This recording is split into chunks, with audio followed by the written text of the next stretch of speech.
संवेदनशील हैं। सर ये बताइए कि वजह आपको क्या समझ में आती है? मतलब ये जो बताए नियम के तहत तो एक दूसरे पर आरोप प्रत्यारोप कर रहे हैं बीजेपी और कांग्रेस वाले। बीजेपी का कहना है कि कांग्रेस के शासनकाल में हुई थी और कुछ नियुक्तियां तो बीजेपी के भी शासनकाल में हाँ, देखिए इसमें ऐसे है कि जो नियुक्ति थी पहले 2 चरण जो हुई थी वो कांग्रेस के शासनकाल में हुई थी और उसके बाद फिर 2 चरण की नियुक्ति बीजेपी के शासनकाल में हुई थी।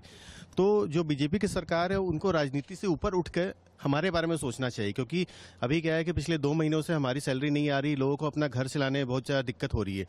तो हम बहुत ही कठिन परिस्थितियों से भी गुजर रहे हैं, तो इसमें राजनीतिकरण ना करते हुए उनको हमारे बारे में सोचना चाहिए। कमेटी भी इसके लिए बनाई गई है। कमेटी बनाई गई है, ये कहा जा रहा है कि कमेटी उस पे जांच चल रही है, उसके बाद कुछ फैसला होगा। जी, सरकार की तरफ से जब मामला पहुंचा था, सरकार जब इस मुद्दे को ज्वलंत मानते हुए सरकार ने उच्च स्तरीय कमेटी बनाई हुई है। कमेटी में तो ऐसे अच्छे ब्यूरोक्रेट्स हैं जो निर्णय ले सकते हैं, लेकिन 2 महीने के बाद भी कमेटी अपना एक निर्णय भी नहीं ले पाई है। तो सरकार को सोचना चाहिए कि यदि कमेटी बनाया है तो कमेटी का भी एक बैठक होना चाहिए।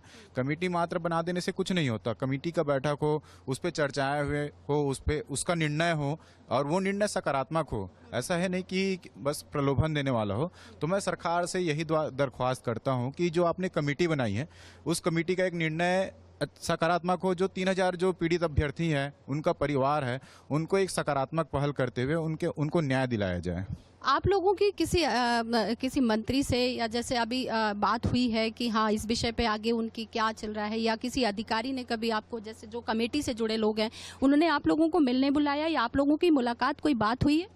मैम देखिए, हम लोग जो 1 साल से सभी मंत्रियों, विधायकों और सांसदों से मिलने की कोशिश कर रहे हैं। कई बार हम वित्त मंत्री जी के पास भी मिलने गए, बट वहाँ से हमको भगा दिया गया था कि परमिशन नहीं है करके। और जब जब जब बीच बीच में हमारी मुलाकात भी हुई, कमेटी के अध्यक्ष से मुलाकात हुई थी, उन्होंने कहा था कि इस विषय पर हम गंभीरतापूर्वक जो है चर्चाएँ कर रही हैं। लेकिन कमेटी का जब 6 जनवरी को कमेटी का गठन हुआ था, उसके बाद से सिर्फ एक ही बैठक हुई है, उसके बाद से बैठक भी नहीं हुई है। बीच में आचार संहिता लग गया, तो आचार संहिता का बहाना मारकर कमेटी की बैठक नहीं हुई। उसके बाद फिर पंचायत और नगरीय चुनाव में कमेटी, तो इस सब चीज़ों में कमेटी का इन सब चीज़ों में बैठक ना होना, ये कोई मतलब समझ नहीं आता, क्योंकि ये 3000 लोगों का जीवन का सवाल है, 3000 परिवार का सवाल है।